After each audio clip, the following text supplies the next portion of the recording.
Welcome to Eerie Bites of History, your daily serving of strange bites of the past. Today we have a warrior's last stand, a city illuminated, and a fortune teller's final prophecy, all of which happened on September 4th. Let's begin.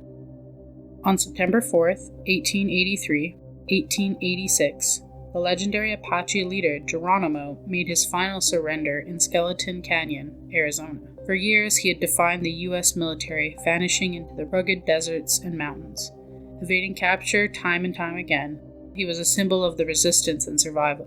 To his enemies, he seemed almost supernatural, able to slip away like a ghost. Some whispered that Geronimo had made secret pacts with spirits of the desert, giving him uncanny endurance and the ability to outwit even the most determined pursuers. His surrender marked the official end of the Apache Wars, closing one of the last chapters in Native American resistance in the American West. Yet the man himself became larger in life, transforming into a figure of legend. Soldiers who fought against him would later tell tales of his fearlessness and unpredictability. This reputation lives on in unexpected ways. Decades later, the U.S. Army paratroopers began jumping from planes shouting "Geronimo" as they leapt, believing his name invoked bravery, fearlessness, and defiance in the face of danger. What began as a war cry of one man became an enduring symbol of courage shouted by soldiers, thrill seekers, and adventurers around the world. Though his surrender brought the end of the Apache War, Geronimo's nearly mystic resilience lives on. His name itself becomes a haunting legacy, echoing through history as both a cry of fearlessness and a reminder of a man who defied capture for so long. On September 4th, 1882, New York was forever changed when Thomas Edison flipped the switch on the very first commercial electrical lighting system in Lower Manhattan. For the first time in American history, a section of the city was illuminated not by gas lamps or flickering candles, but a strange, steady glow of electric light.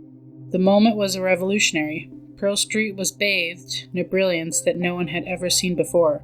But not everyone saw this new innovation as a marvel. For many, it was downright eerie. The unnatural glow unsettled people, some people comparing it to sorcery or witchcraft. Farmers worried the lights would confuse animals and disrupt their natural cycle. Others feared it might harm the human health, believing that prolonged exposure to electrical lights could weaken eyesight or even drain energy from the body. For a society that used flame and fire, this new invisible force, electricity, seemed almost supernatural. Imagine walking on the street seeing blocks lit up brighter than the moon without any visible source. It must have felt haunting, like a vision from the future glowing in the night. The event marked a turning point in human history, both awe-inspiring and unsettling. It showed that progress often arrives wrapped in mystery, and with it, the fear of what we do not understand. On September 4th, 1934, a woman known as the Witch on Wall Street took her final breath.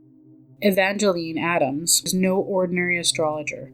She was a household name in the early 20th century, with clients ranging from financiers, politicians, to Hollywood stars. Her predictions were so uncannily accurate that many swore she had access to forces beyond comprehension. One of her most famous forecasts came in the 1920s, when she warned her wealthy clients of the coming financial collapse. Just years later, the stock market crashed in 1929, sending shockwaves around the globe. To those who had listened, she seemed nothing short of prolific. To skeptics, she was dangerous, an illusionist preying on fear, but rumors persisted that she wasn't merely just reading the stars and charts, but conjuring with something unseen. When news of her death broke, whispers quickly spread. Had she foreseen it herself? Some claimed she'd spoken of her end as if she already knew her time was near. To this day, her story straddles the line between science, superstition, and the supernatural, leaving people to wonder if her powers were mere coincidence or something much darker. Like your history snack-sized? Drop us a comment with your favorite bite and subscribe. Join us daily for your eerie dose of the past.